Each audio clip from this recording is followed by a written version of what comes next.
বর্তমানে এই সময় আরব কান্ট্রিতে কিন্তু ড্রাইভিং প্রচুর চাহিদা এবং লাখ টাকার উপরে কিন্তু স্যালারি পাবেন আপনি যদি ড্রাইভিং বিষয়ে এই কাজে আসেন। ঠিক কোন কাজগুলো সেটা আমি একে একে বলবো, আর আপনারা কিভাবে আসবেন, আর গাড়ি চালানো কতটুকু জানতে হবে, আর লাইসেন্স থাকতে হবে কিনা বাংলাদেশ থেকে আসলে, সবকিছু আমি এই ভিডিওতে বলবো। ঠিক আছে, তো আপনারা এই ভিডিওটা দেখলে আপনারা সবকিছু বুঝতে পারবেন। ঠিক আছে, তো আমি এক নম্বরে বলবো যেটা আপনি যদি আরব কান্ট্রিতে, সেটা হোক সৌদি আরব, সেটা হচ্ছে দুবাই, কাতার, কুয়েত, যে কোনো দেশে আসেন সমস্যা নাই, একই। ঠিক আছে, আপনার কিন্তু অতি ফার্স্টে ড্রাইভিং শিখতে হবে এবং কি মানে গাড়ি চালানো শিখতে হবে। বাংলাদেশ থেকে সুন্দর করে মাথা ঠান্ডা করে কয়েকদিন গাড়ি চালানো শিখবেন। আপনার কাছে যদি টাকা থাকে, ঠিক আছে, তাহলে টাকা দিয়ে কিন্তু আপনি ড্রাইভিং শিখতে পারবেন। আর বিভিন্ন জায়গায় কিন্তু ড্রাইভিং শেখানো হয়। ঠিক আছে, তো সেখানে গিয়ে আপনি ড্রাইভিং শিখতে পারবেন। আর ড্রাইভিং শিখে আপনার ড্রাইভিং শিখার এগুলা কোনো অপশন না থাকে, তাহলে কি করবেন জানেন, আপনাদের এলাকায় যদি কোনো গাড়ি থাকে, যেমন private car, truck, pickup, মানে এগুলা যদি থাকে, তাহলে তাদের সাথে কিছুদিন হেল্পারি করবেন আর তাদেরকে কিছু টাকা দিবেন যে ভাই আমার একটু হাতটা ক্লিয়ার করে দিন। তো গাড়ি চালানো শেখার পরে আপনার বাংলাদেশের একটি লাইসেন্স বানাবেন। ঠিক আছে, লাইসেন্স বানাবেন, লাইসেন্স যে নর্মাল একটা লাইসেন্স বানাইলে হবে, কোনো সমস্যা নাই, যাতে খালি শো করতে পারেন। তো লাইসেন্সটা বানিয়ে ভালো একটি দালাল ধরবেন, ভালো একটি দালাল। আর যদি আপনার যে কোনো দেশে, আপনার কাতার, কুয়েত, দুবাই, সৌদি আরব, যে কোনো দেশের, মানে আপনি যে দেশে যাবেন আর কি, সেই দেশে যদি আপনার কোন একটি লোক থাকে, তাকে বলবেন যে আমাকে একটা ভিসা দে। আর যদি লোক না থাকে, তাহলে কিন্তু আপনার ভালো একটা এম্বাসি কিংবা ভালো একটি লোক ধরে তাকে দিয়ে আপনি এই দেশে আসবেন। আর ড্রাইভিং বিষয়ে আসতে কত টাকা লাগে এটা নিয়ে যদি আপনারা ভিডিও চান, সেটা আমি দিব আপনাদেরকে। ঠিক আছে, তো যেহেতু আমি ওইটা নিয়ে এখন ভিডিও বানাইতেছি না, এখন কথা বলবো না ওইটা নিয়ে। এক নম্বরে যে কোনো দেশে আপনি ফ্রি বিষয়ে যান কিংবা ড্রাইভিং কোম্পানিতে আসেন, আপনার এই দেশে আসার পরে আপনার কি করতে হইব, ড্রাইভিং লাইসেন্স করতে হইব।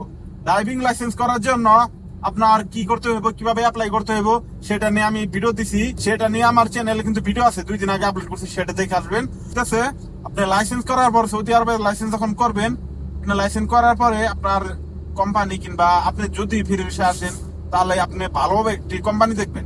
ভালো একটি কোম্পানি দেখা তারপর সেই কোম্পানিতে কাফেলা হয়ে যাবেন। ঠিক আছে, আমি বলবো না যে আপনি ফ্রি বিষয়ে কাজ করেন। ফ্রি বিষয়ে এখন বর্তমানে খুবই খারাপ অবস্থা ভাই। এখন বর্তমানে মানে যারা ফ্রি বিষয় আছে তাদের সাথে কথা বলছি, মানে তারা কিন্তু ভালো টাকা ইনকাম করতে পারে ঠিকই, কিন্তু মানে এখন আইনের দিক দিয়ে, সৌদি আরবের রুলস এর দিক দিয়ে তারা এখন কিন্তু গাড়ি চালাতে পারে না, কারণ ভাড়া মারা নিষেধ এখন সৌদি আরবে। ঠিক আছে, তো শুধুমাত্র ট্যাক্সি চলতে পারবে। আর যদি আপনি গাড়ি চালানো শিখে ট্যাক্সি কোম্পানিতে আসেন, তাহলে কিন্তু আরো ভালো হবে। ঠিক আছে, ট্যাক্সি কোম্পানিতে কিন্তু ভালো টাকা ইনকাম করতে পারবেন। 3 নাম্বার হইতাছে আপনি সৌদি, কাতার, দুবাই যে দেশে যান, আপনার যে গাড়ি চালানোর নিয়ম, ঠিক আছে, সেই নিয়মগুলো মানতে হবে। আপনার অতি ফার্স্টে আপনি যখন গাড়ি নিয়ে বের হবেন, আপনি পুরো গাড়িটা চেক করবেন। আপনি যখন গাড়িটা ব্রেক করবেন, পিছনে ব্যাক লাইট জ্বলে কিনা, তারপর আপনার ইমার্জেন্সি দিবেন, ইন্ডিকেটর দিবেন, সবকিছু জ্বললে কিনা, লাইট ঠিক আছে কিনা সামনে, এইগুলা চেক করে তারপরে রাস্তায় নামবেন। রাস্তায় নামার পরে আপনার কোন রাস্তায় যাচ্ছেন আপনি, সেই রাস্তার লিমিটটা আগে আপনি দেখবেন। ঠিক আছে, এই রাস্তার লিমিট কত, মানে ওই রাস্তার মধ্যে আপনি কত স্পিডে যাইতে পারবেন, সেটা আপনার আগে অতি ফার্স্টে দেখতে হইব। যেমন এই যে আপনারা দেখতে পারতেছেন, উপরের দিকে খেয়াল করেন, এই যে দেখেন এখানে কিন্তু মোবাইল ফোন ক্যামেরা, এবং আপনি সিটবেল্ট না পড়লে কিন্তু এই ক্যামেরায় কিন্তু আপনাকে জরিমানা করবে এরকম। ঠিক আছে, তো আর রাস্তার স্পিড ক্যামেরা হইতেছে আপনার, ধরেন রাস্তা হচ্ছে এটা 120-এর, আমি যদি 120 পার হয়ে যায়, ঠিক আছে, রাস্তার সাইডে আপনার থাকবে, স্পিড ক্যামেরা থাকবে, সেই স্পিড ক্যামেরায় ছবি তুলে রাখবে।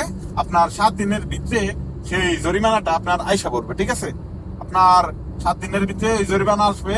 আসার পরে আপনার ওই জরিমানার টাকা যদি না দেন, তাহলে কিন্তু আপনার আকামা কিংবা আপনার ড্রাইভিং লাইসেন্স, হয়তো ড্রাইভিং লাইসেন্স না, মানে আকামা হইবে না। ঠিক আছে, এবং কি আপনি সেই জরিমানা না দিয়ে দেশেও যাইতে পারবেন। ঠিক আছে, তো 4 নাম্বার হইতেছে আপনি যদি হাউস ড্রাইভিং কিংবা কোম্পানি ড্রাইভিং এ আসেন, তাহলে কিন্তু আপনাদের মোটামুটি ভালো বেতনই হবে। হাউস ড্রাইভিং এ কিন্তু 1500 থেকে 3000 পর্যন্ত স্যালারি হয় যদি কপাল ভালো থাকে।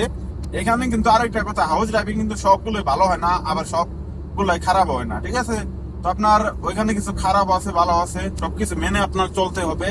তো সবার কপালই তো একরকম না, মানে আসলে এবারে সবকিছু বুঝতে পারবেন। আর হইতেছে আপনার আরবি ভাষা শিখতে হইব, সেটা সৌদি হোক, দুবাই হোক, কাতারি হোক। আপনার আসার পরে আগে আরবি ভাষা শিখতে হইব।